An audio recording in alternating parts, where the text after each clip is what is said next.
Hi, and welcome to a new episode of Sjakksnakk. My name is Askild Bryn, and as always, I'm joined by my sidekick, Odin Blikravea. And today's guest is an amazing chess player, famous for his tactical skills, and is currently ranked as number 2 in Norway, only behind Magnus Carlsen himself. Our guest became a Grandmaster at the age of 20, and the last years he's been traveling the world playing chess, and he has had some really interesting experiences, in addition to great results. He's also a really nice guy and a good friend of us and the podcast, so it's a pleasure to say welcome back, Grandmaster Johan-Sebastian Christiansen. Thank you very much. And Odin, are you excited for this episode? Yes, I am. It's always a pleasure to talk to him. Great. And Johan-Sebastian, the last time you were here in May last year, you opened up about some really challenging health problems and that you had gone through a rough time. And it was kind of up in the air if you could get your health back on track to the way you wanted. And how are things for you now at the moment? I would say that things are better. Obviously, the problems are there and will always be there for the rest of my life, as far as I know.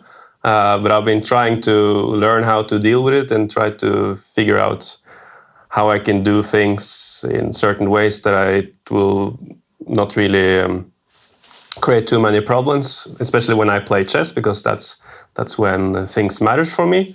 So I would say that things definitely the last 6 months have been very good, and things are looking better. So I'm positive to the future. Great, and I mean you have had some really amazing results. So it looks like things are looking up. And you told us that you haven't lost a game since July last year, and that you have gone on a 100-game streak without losing. Is that correct? Yeah, that is indeed correct. Yes. Wow, that's really impressive. You have never gone that far, Odin, I'm sure. No, more like 100 losses in a row. So tell us a little bit about that, because that just sounds amazing to go 100-game on a 100-game streak without losing. How difficult is that to achieve? Of course, it's difficult, but I think to start with, I have to go all the way back to just right after our last podcast episode. It was kind of a time where I wasn't having the best health, and I was kind of up and down in rating. I think I was just right above 2600, but I still wanted to achieve so much. So I thought, okay, I have to do so many changes in my life because now it's time to show who I really am. And I set myself this goal that, okay, Norway Chess has been my goal for most of my recent years, to get this Norwegian spot that they usually give. So I thought, okay, now I'm gonna do everything that I'm capable of to improve as a chess player, and also all the other aspects of training, like physical as well. So from there on, I decided, okay, now I'm gonna just go all in and just go for it, get this spot. And from that summer, I just played a bunch of events, and that's basically in July. That's when I had a very good event in Andorra, and I had a game which I was crushing in, and I just blundered hugely, and I lost this game. But after this, I haven't lost a single game against many strong opponents, a bunch of GMs and so on, because I've been working so much on chess and working so much on the physical aspect of the game as well. So of course, some games I've been lucky, but still I'm very proud to say that I reached 100 games without a loss, and it's been very hard. But let's see how it goes in the future. I mean, that's truly amazing. But is it also now, in terms of like psychology, are you thinking about it a little bit as well while you're playing tournaments and games? Is it affecting you somehow? I don't really think so, because I wasn't really aware of it until I had reached, let's say, around 80 games without a loss.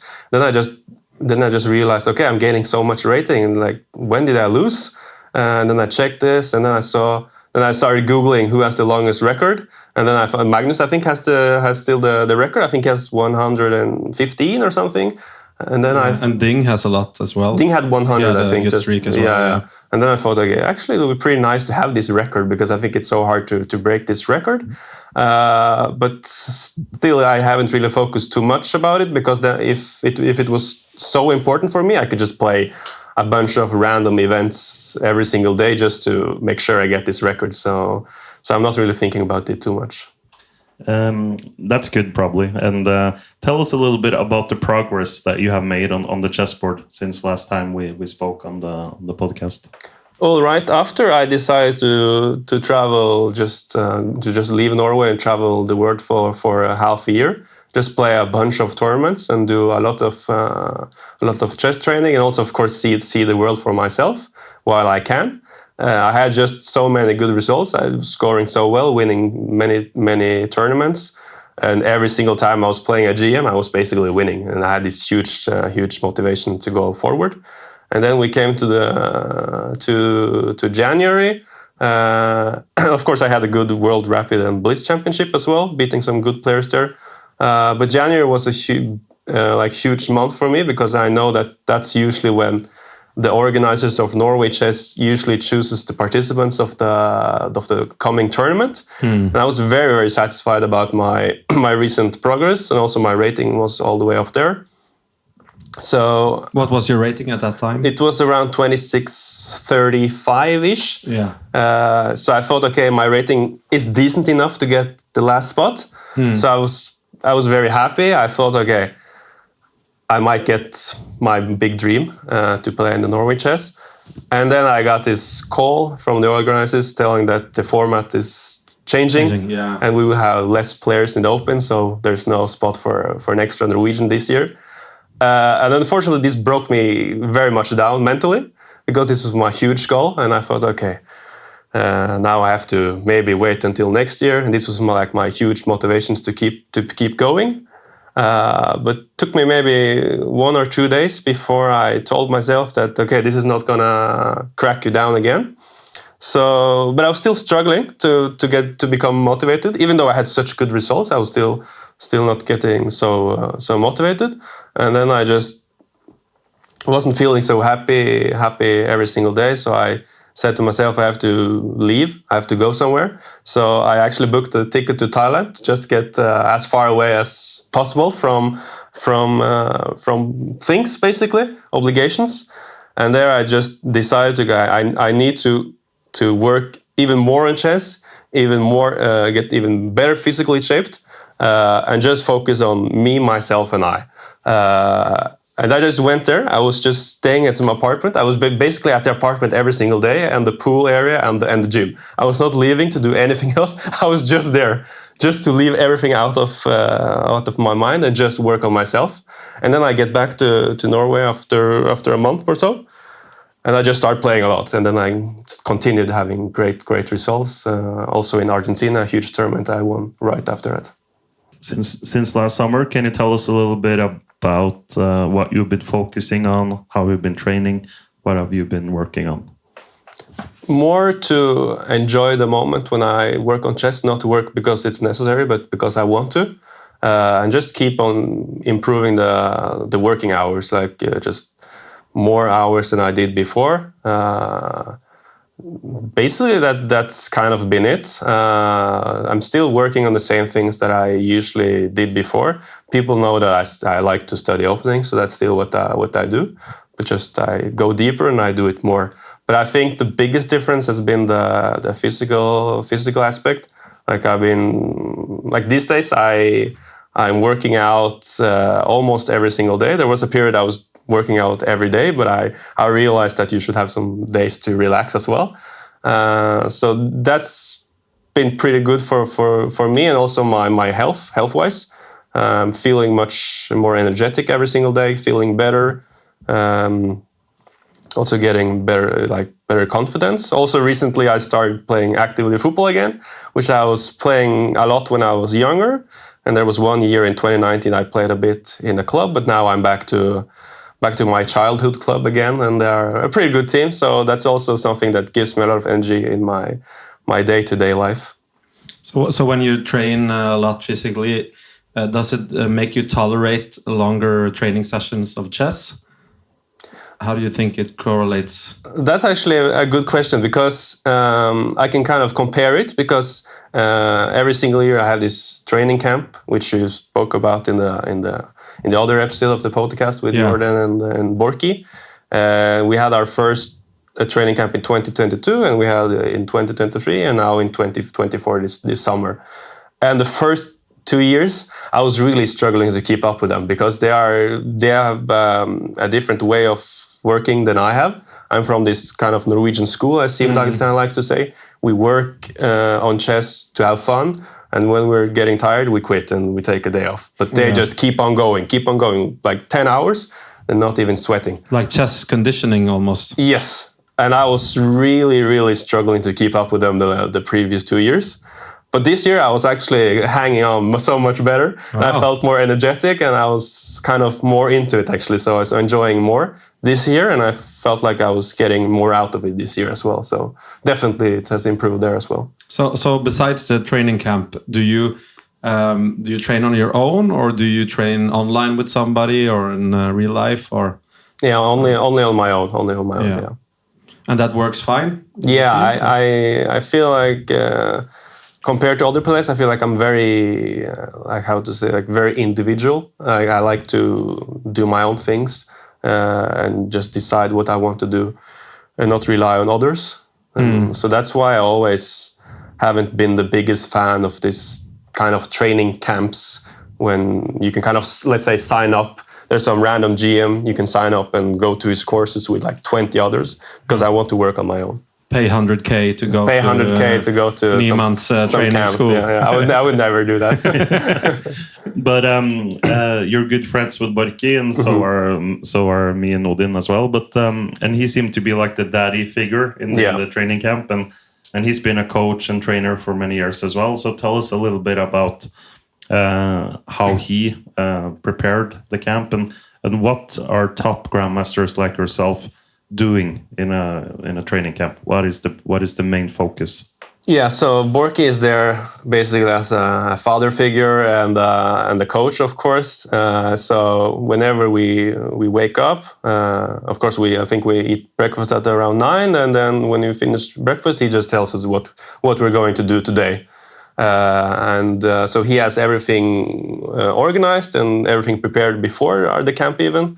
And then he just tells us what to do, and we start working. And I think probably my camp is very different from other camps, because we are having fun. You're actually having fun. We're actually having fun, joking around. I feel like it's very important, especially for me being the organizers of the camp, to enjoy the camp and being able to work for so many hours. I need to have some fun and joke around. And I don't think this is. They tell me that they love this camp. It's always their favorite thing for the year to come to Sandefjord and have this camp, because we're just working on chess, but we're also having fun, and we have become good friends. But Borky is doing such a good job to kind of organize us, because sometimes we're having too much fun, and then you have to say, guys. We have to work. And then we start working. But it's very important to have work there, because otherwise I think it would be a bit going here and there. And then he can just... Like a Home Alone party. Like a Home Alone. Adults. Exactly. Kind of. But sometimes I would say Borky is not really an adult himself. So then we're all... Because he likes to... Sometimes when we're extremely serious, having these rapid games to practice our opening ideas, then he just starts doing so many weird things, like swearing in Norwegian and singing songs, and he goes to Google Translate, writing in something in Croatian, he translates it to Norwegian, he plays it while we're completely focused. Always, when we are serious, he starts joking around. Maybe it's a mental game he's trying to teach you. Maybe we were having fun, so it's pretty nice. But you're basically combining like the Norwegian school, and the old Soviet school, definitely, of chess in those camps. Yeah, and I just have to. We know Borky very well. He's a good friend of both me and Askild. We went to Sarajevo, played the tournaments there, and the nicest thing he ever said about me, and maybe not about me, but about my chess, was I like probably had the tournament of my life, playing the Sarajevo Open, half a point from IM Norm. And then he said to one of my opponents, who was a GM, he said, like, yeah, he's when he's not drinking, he's actually quite good. He's a very funny guy as well. Yeah. Lovely. And it seems like you're very motivated now after the camp. And what do you say are your goals now in chess? What's your big motivation? Things have gone more rapidly than I expected. Like my goal for this year was to stabilize on 2600 and then at some point this year to kind of cross into the top 100 list, which would be around 2645 and so on. But now I reached 2661. I'm 67th in the world, and people start saying that, okay, you're actually pretty close to 2700. Are you also going to do that this year? But I'm telling them, no, slow down. I don't think that's a huge possibility, but that's my long-term goal now. So for 2025, my goal will be to enter the 2700 club, the Magic Club. Then I can retire happily whenever that happens. But yeah, that's kind of my main goal, but I'm not really focusing too much about that. So I'm kind of more motivated by continuing on what I'm doing now and enjoying my everyday, day-to-day life and doing what I like. It seems like you found a really good recipe, and just continue doing that will maybe get you to 2700. I would say so, because actually this is maybe when I feel like my happiest, like, because now I feel like everything is going well. My health problems are not as bad as they were, and the things I do every day is making me more energetic and happier. So I feel like I'm on a good place in my life right now. And we really hope you will make it to all the way to 2700, because that must feel really special to be a part of that special group. I mean, not many players can experience that. But obviously, you're also now number 2 in Norway. You would have been number 1 in many countries if it hadn't been for Magnus Carlsen. So how important is it for you also then to be the number 2 player in Norway? I think it's important. Like, it's been my goal for a long time, and I knew that like I have very good chances, because I know that my level has always been there, but I have obviously had some difficulties that I mentioned. So for me, whenever I reached that spot, it was huge for me, and always nice to be kind of the second best player, because everybody always jokes, you're so unlucky because you're from Norway, you can never become the best player in your country. So it's definitely nice to be a number 2 player in Norway, because everybody knows Magnus, so it's a pretty huge deal, and then they kind of know how good you are. Also, it's not far to Sweden, so. Also, it's not far to Sweden, yes. If I went to Sweden, I would be number 1.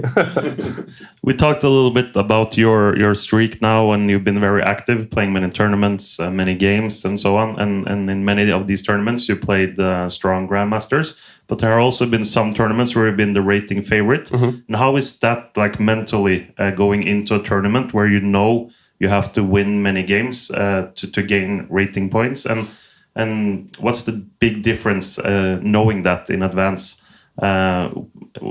compared to tournaments where there are, let's say, 4 or 5 other strong grandmasters competing for the top spot? Yeah, usually if you're like 26 plus, you're usually among at least the 5 top players. But now with 26, 40, 50, 60, you're kind of always number 1 in most open events. So it's always a difficult situation, because you have to win so many games, and every time you make a draw or lose, you lose the rating. So there's always an immense pressure that you have to win extremely many games. And these days, compared to just a few years ago, I think it's so much harder to win games, because people know so much. There's so much material online. People are studying so much, so it's so much harder to win games. So it's always difficult going into a tournament as number 1, but I like to go into a tournament as number 1, because I know from when I was younger, I always had huge respect for the top players, and I was always extremely scared that they were seeing some things that I didn't see. So I know that they are thinking the same thing, that they are extremely nervous when I'm not.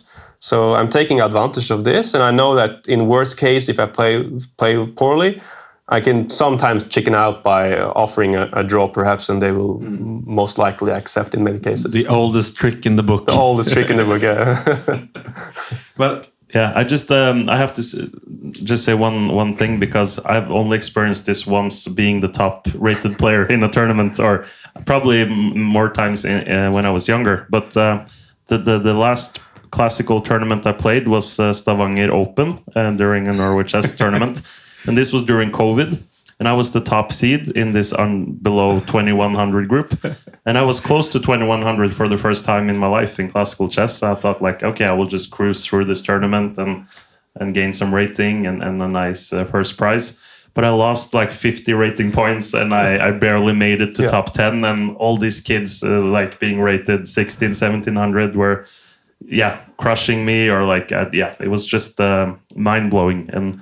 And as you said, probably the pandemic also created many more chess players, but many younger players also had time to play more, to study more, and without playing tournaments. So they were probably massively underrated once the pandemic was over. Yeah, for sure. I remember that tournament. I was following you. I think I was off to a good start, 2 out of 2 or something. But after that, it was a disaster. I saw like every single pairing. I just checked their FIDE rating card. I was seeing their birth date, and it was 2010 something. I remember you stayed at our house in Stavanger, and we watched the movie Lighthouse.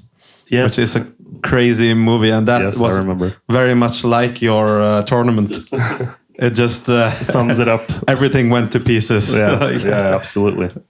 But and also one question is, the chess players have different qualities, no matter their strength. So it seems like you're also very good at beating the players you're supposed to beat, if you know what I mean. Yep. And that's a crucial strength, obviously. And I think like me and Odin, we're struggling with that, on a daily basis. But you can also obviously beat stronger players. But tell us a little bit about that, and especially when you're used to be the top seed, and how is it then to play much stronger players again after playing weaker players in an open tournament?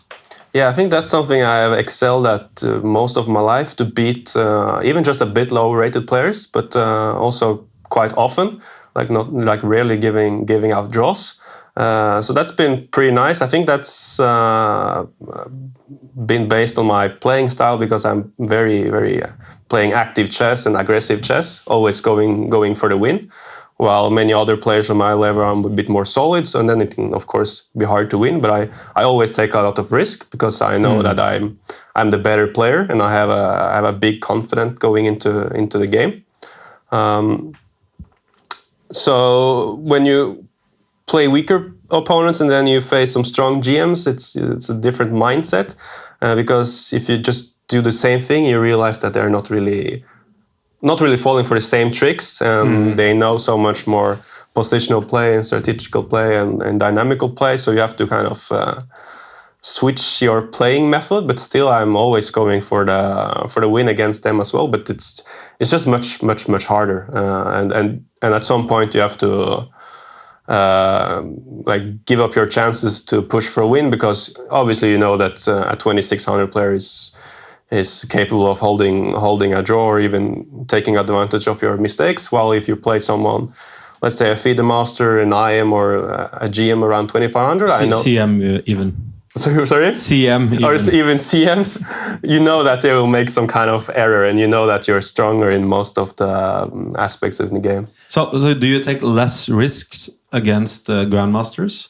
Like you feel it affects your playing style? Not maybe with black pieces I take less risk compared to lower rated, but if I'm white, I'm going pretty hard into win the games. But it's against 2600 plus players, it's just in general very hard. So, but I still try to find some tricky opening lines, which are maybe not considered the best, because I want to get an unbalanced position where I can kind of play on my strengths. And that's quite practically for you, being a very aggressive and tactical player. Exactly, yes. But can you tell us a little bit about what's the difference when you usually win against grandmasters compared to when you win against lower rated players in terms of how the games are and how you play?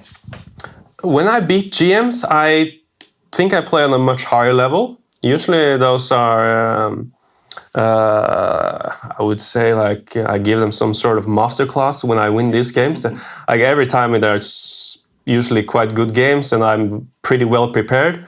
But when I play against, let's say, FMs, IMs, I'm not really... I struggle with the focus and the motivation going into the games because I know that I'm supposed to win the games. So I'm not really...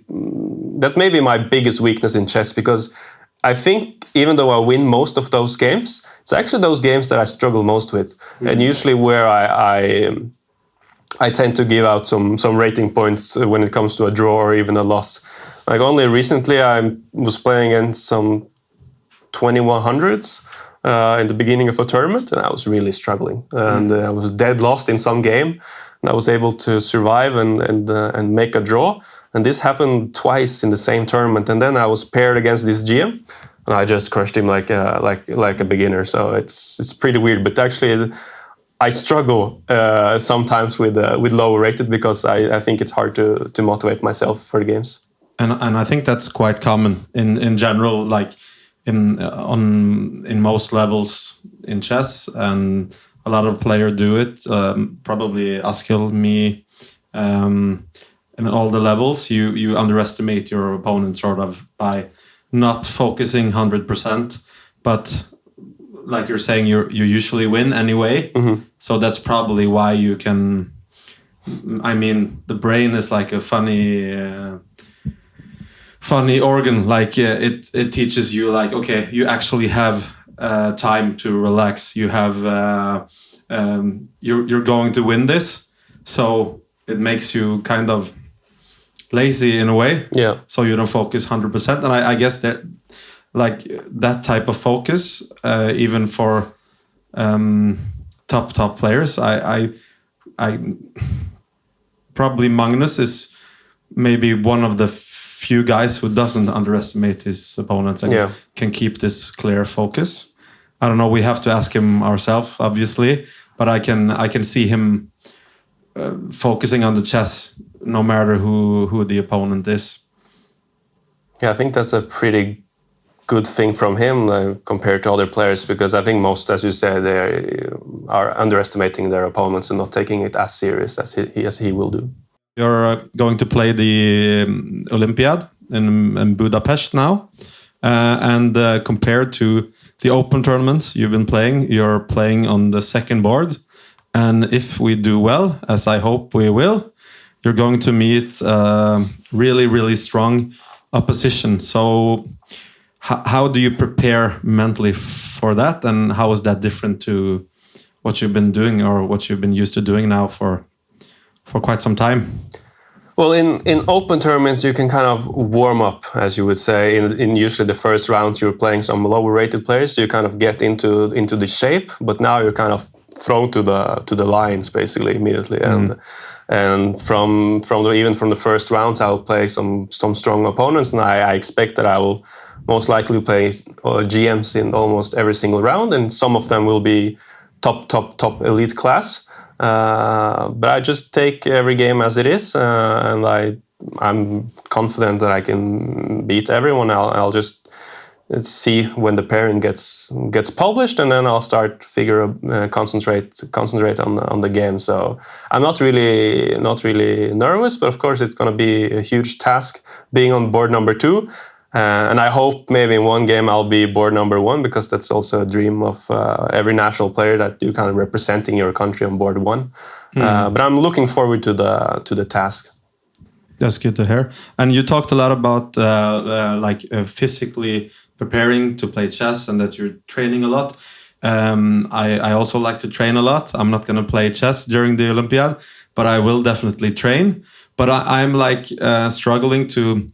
Or there's like a balance, because when you train the same day as you're playing, it's obviously not smart to train too much. So what are your thoughts on that topic? Yeah, I think if you work out before the game, I think it can drain your energy a lot. So what I do is that after my game, I try to either go straight to the gym, or I eat and then go to the gym before I do anything else, just to get it done before I go on with my day, because there's no time before the game, so you have to do it after game. And in tournaments, it's hard because you're extremely tired. Let's say you had a 6-hour game in a very tough and complicated game, so you're super tired, you're hungry, but I would say I'm pretty disciplined, so it's something I have to do, and I will definitely do it this Olympiad as well. So I hope you will join me one of the days. Even though we're starting at 3 p.m., so if your game lasts 6 hours, we'll be done at 9. Yeah. In the evening, you will still go to the gym. I'll prioritize the gym. For my own health. Yeah. Yeah, I'll try to join you, and then we go for a late dinner after the training. Sounds good. And you were mentioning often you work on chess on your own. But how is it during an event like the Olympiad? Obviously, you have Magnus on your team. If you play a top elite Grandmaster the next day, will you ask him for advice on openings, what to play, and stuff like that? Or will you all go to your own rooms and kind of prepare alone? I think I will, of course, just ask him some general questions, like where I should look into the game, what openings maybe are preferable against this kind of opponent. But I think mostly we just go to our rooms and do our own thing, because we all have our different things and the ways of preparing for a game. So, but I'll definitely ask him, because he's Magnus, so he has some good answers for sure. Absolutely. And obviously the Olympiad is a big highlight of the year, but another highlight is in December in New York this time, the World Rapid and Blitz. And you're a quite outspoken guy on Twitter. You like to have your opinions on FIDE and different things. So tell us a little bit, you had some tweets about this, and tell us a little bit about your thoughts on this year's event and the changes that FIDE now has done. Yeah, this year I would say I'm extremely disappointed on how things have turned out. So first of all, it was very nice. They announced the World Rapid and Blitz so far in advance. They announced it last month or something. So we knew that, okay, we're playing there and there in December. In New York, pretty nice place. So I was happy for this. And then recently they announced this weird thing that they are having a random free day between the rapid part and the blitz part, which I don't see any reason at all for why we should have this. New York is a nice place, but everybody knows that New York is probably one of the most expensive places to be during this time of the year. So the players will have to pay a lot of money. And now just to have some extra day without any sense for the players. And they say this is so good for the viewers, spectators, for the players, but no, it's not at all. They can have this conference the day before, or they can have it on the 31st. So I don't see any reason for whatsoever. It might be good for a bag of money or something like that. Maybe for the board of FIDE, but this is a tournament. Obviously not for the players. It's a tournament for the players, not for the management. So it's not like the players need a rest day after 3 days of rapid. I mean, absolutely not. It's 3 days of rapid. I mean, come on, you played 61 hours straight. I don't need a rest day. I'm just asking Johan-Sebastian. Normal tournaments are 9 days, no 3 days. Olympiad it's 11 rounds, and it's very hard. So there's one free day, and that makes sense, I would say. But for a rapid and blitz tournament, which is for most people is just fun, you're just enjoying. Of course, we get tired, but we have been playing this for so many years without any free day, and I don't see the reason to have a day off. And also, I've seen no players agree with what FIDE did, so I don't see the reason at all. And a couple of days ago, they also announced a format change in the Blitz portion. Tell us what happened and your thoughts on that. I think this is probably the worst change, because adding a day of free day, it makes us pay a bit more. But okay, this problem can be solved, because they make all these stupid decisions, but I have to follow along and do as they say, and I have to pay a bit more. And okay, it will work out. I get to play my favorite event of the year. But now they come with this. I don't even know what to say. It's It makes no sense. They just decide to. They have this normal rapid part of 3 days, and they decide to not have 21 games of Blitz. They decide to have 1 day of 13 rounds, and top 8 goes through to the next day. Top 8.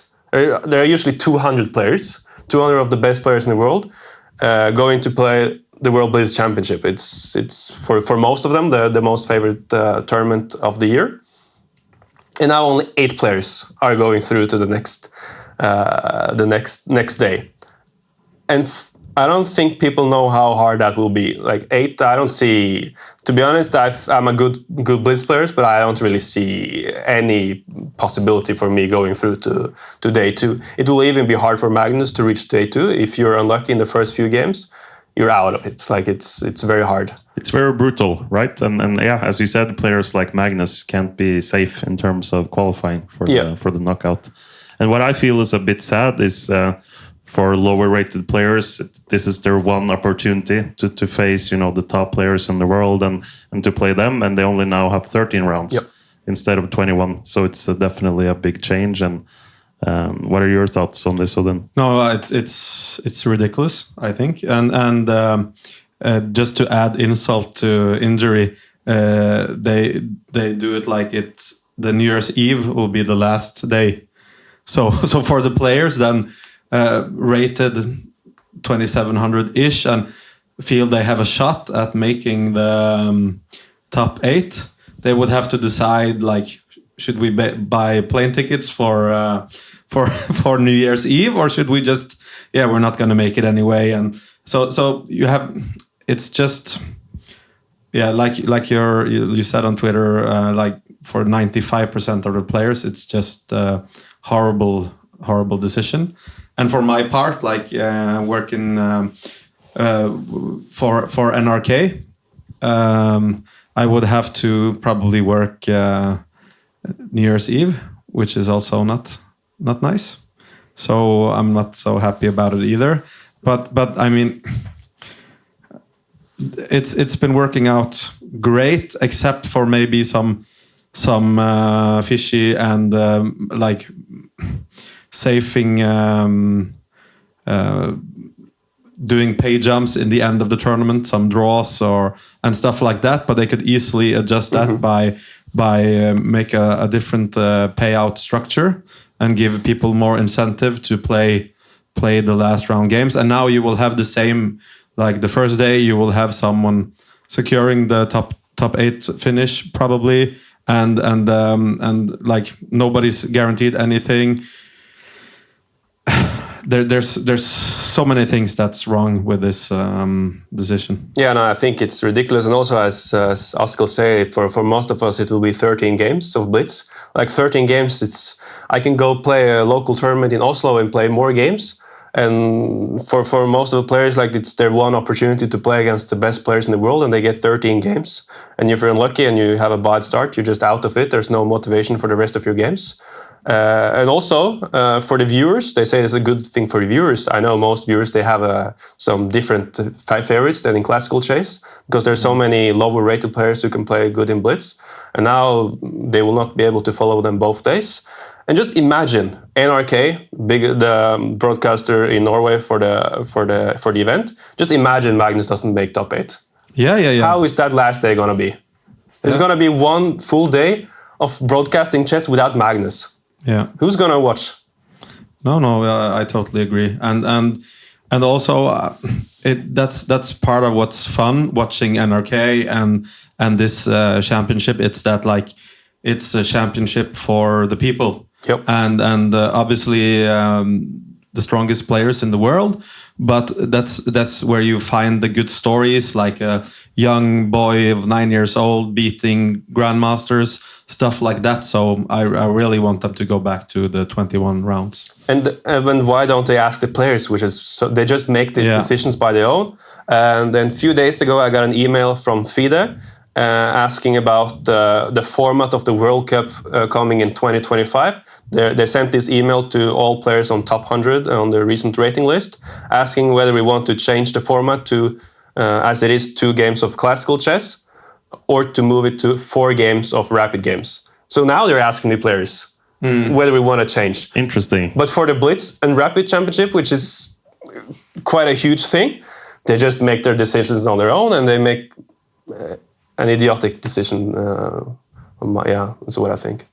Also, all my chess colleagues and friends, strong GMs, some of them decided not to go because of this new format, because it makes no sense. Because for I would say for 70% of players, it's the Blitz portion which are most exciting, and that's why they go. And the idea of going and play one game or 13 games and paying $500 a night, and also the flights, it doesn't suit them. So to be honest, if I wasn't Norwegian and this being broadcasted on NRK and all of my sponsor obligations, I would see no reason to go. I think the event just looks so weird as it is now.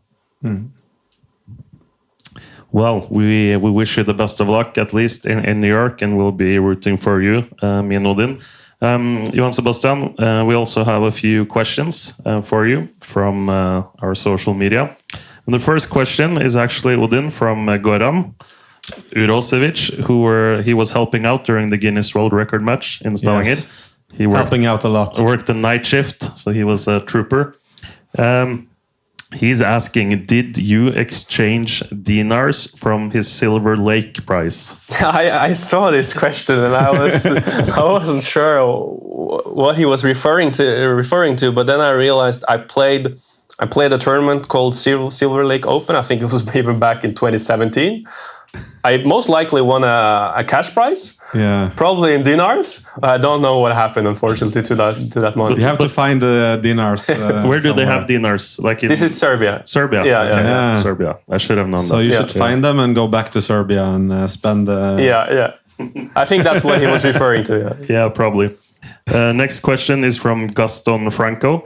What made you play in Argentina earlier this year, and what did you think of the chess community there? I wish there is more support for countries with less resources, but a passion for chess, he says. Yeah, so I wanted to, this was in February or March, I wanted to go somewhere far from Europe. Kind of, sometimes you get a bit sick of playing in Europe, because that's where I played most of my life. So I wanted to play in a big event somewhere far. And then I found this tournament in Mar del Plata in Argentina, which was a quite huge chess event. And I think they said it's maybe the oldest tournament they have in South America. So I contacted them and I said, okay, I thought it was a huge opportunity to visit a new country and play some good chess, and also play against players that I normally don't play. So I got in contact with them and we settled everything, and I decided I will play this tournament. And later I was told that why it was such a traditional tournament is that even Bobby Fischer was playing this tournament back in the days. He played twice. Wow. Yeah, he played it twice. And I use this joke these days when I analyze games for people. I usually show some game from this tournament, and then I tell people that I won this tournament, while Fischer, he tried twice, but he wasn't able to win even once. Very nice. And do you have a follow-up there? He's hoping, for a better future for some of those countries, maybe in South Latin America with a lot of chess passion, but not enough resources. Yeah, and he also asked about the community there, and I thought that was maybe the best hospitality that I ever received. Everyone was so nice and friendly and helping around with most of my things. Also my English, not my English, but my Spanish is not the best. And that's a big compliment, because you've been traveling the world, you visited so many countries. Yes, so, and they were all just treating me so well every single day. So I was really enjoying my time there, and also the chess went extremely well. I played very well there, and there's a huge chess community down there also in South America, but you don't really see them in many events in the rest of the world, especially in Europe. I think it's due to economical problems. So it's a bit sad, because they have so many big talents, Obviously, from Argentina, we have this Faustino Oro, this kid who is just crushing everybody online. And they also have a lot of other talents in Argentina and also the neighboring countries. So it would be nice to, well, at least I wish that there will be some big events that will start being held in those parts of the world. Like before, Olympiad was always somewhere nice, but now it's just always in Europe.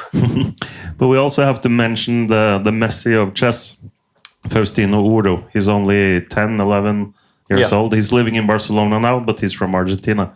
And what do you think of this young boy? Well, first of all, they're extremely proud of him in Argentina. They're always talking about him, asking, do you know him? Do you know him? Yes, of course, I'm aware of him. And I haven't paid attention to so many of his over-the-board tournaments, but I've seen his online accounts and his scores. He's rated around like 3,000 plus on most of the platforms and just doing super well. He beat Magnus in this famous streaming clip that I saw and beating all of the other players in the world as well. So at his young age, it's pretty impressive. I don't even think you guys were that great at that age. No, definitely not. And I didn't play chess at that age. We also have a question. We'll include it. This episode will be published after the Olympiad, so we can look back and see how your prediction was, Johan-Sebastian. Chess Dom is asking, what are the realistic aims of Team Norway at the upcoming Olympiad? Yeah, I would say a realistic aim is top 20. And I would say extremely optimistic would be top 10. So of course I'm hoping and also aiming for top 10. If everything works out, we can fight for medals. Thank you. If everything works out. But I think I would be very happy with top 20. But top 10 I think would be extremely good from Norway. And Jodin? Yeah. The realistic aim for Norway. Realistic aim? I would say top 15. I'm a bit more optimistic than Johan-Sebastian, but no, I agree. Like realistically, we should be able to place top 20. Yeah. Nice. That will be very exciting. And the final question is from our good friend and producer Jonas. What are your strengths as a football player? And do you have a specific game or moment that you remember the most? And who is the best player he has played with or against? Oh, many questions and good questions. My strength, well, I'm kind of, I'm still a bit rusty. I got back to active football only this summer. I think in the end of July. Beginning of July, so I haven't played too many games as for now, and not too many trainings. But I would say my strength, at least what my teammates say, are the height, because I'm pretty tall. So I would say corners are probably my biggest strength. There are some good opportunities to score goals from there. And what was the other question? Do you have a specific game or moment that you remember the most? Well, I have basically not played any active football for 11 years, so it would be very hard to come up with such a thing. I think there was when I played, I tried to play a bit active 5 years ago for a local small club in my hometown, and our team was very bad. Like we lost all games, and all of our players were wouldn't really say football players. And I became top scorer. I think I scored 2 goals. Top scorer that season. So we scored 3 goals. I scored 2 of them. That's a nice memory, though. Yeah. Top scorer. And the final question: who is the best player you have played with or against? Played with or against? Trying to think about some events where we kind of combine chess players with other players, but I can't really think of any certain players. Now I've been playing with former top division in Norway players in my recent matches, but I would probably say that when I was in this Tata Steel chess tournament in 2012, 20, when I was the second for Jordan van Forest, we had this exhibition match where we played together with second-tier team in the Netherlands, Telstar, and some of them are pretty good players. So maybe one of them, but I can't recall any like no Erling Haaland. You don't know the Telstar second team roster by heart? I don't do at this point, but I actually played against Jan Derek Sørensen a few years ago. Okay, he was a big star in Norway. He played for Rosenborg and Borussia Dortmund in the late 90s. So that's probably the one. I played with both of you, so I would say you guys are pretty good. Didn't we even win the football tournament during Norwegian Championship? We did indeed, last year? Yes. Yeah, that was really fun. That was a big moment. Big moment. Yeah.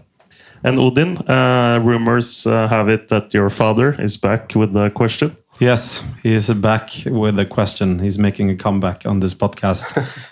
He is asking, have you grown taller lately?